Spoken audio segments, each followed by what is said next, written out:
Сәлем достар, бүгін малинадан варенье қайнататын боламыз. Видеоны қарамас бұрын каналыма тіркеліп кетуді ұмытпаңыз. Ең алдымен қант пен малинаны дайындап аламыз. Мен бірте бір қып жасаймын, яғни килограмм 300 малинаға килограмм 300 қант саламын.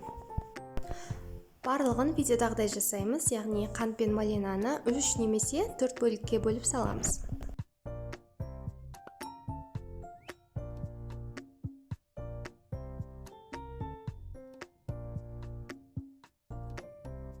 Дәл осы күйінде мен бір түнге қалдырдым.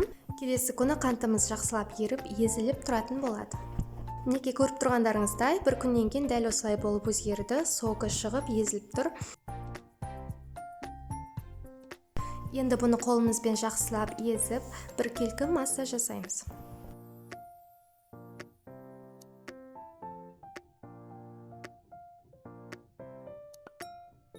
Дайын массамызды қатты отта шамамен 10-15 минут қайнатамыз. Вареньеміз қайнаған кезде бетіне көбіктері шығады. Оны ақырындап қасықпен алып тастауға болады. Көбісі солай жасайды, бірақ мен олай жасамаймын.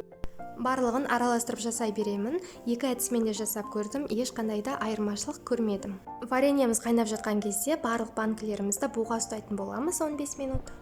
Әр банканы шамамен 10-15 минутта ұстаймын, ал қақпақтарын ішіне салып қайнатамын.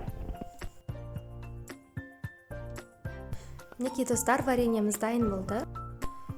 Енді дайын вареньемізді араластырып алып, дайын банкілерімізге құя беруге болады.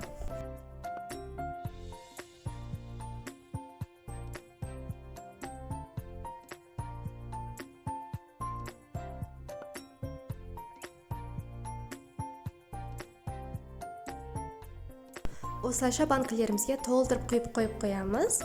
Толықтай суған кезінде қақпақтарын жауып, төңкеріп қоямыз.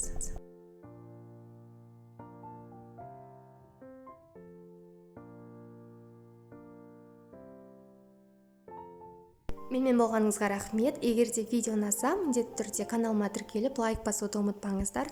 Келесі видеоға дейін сау болыңыз.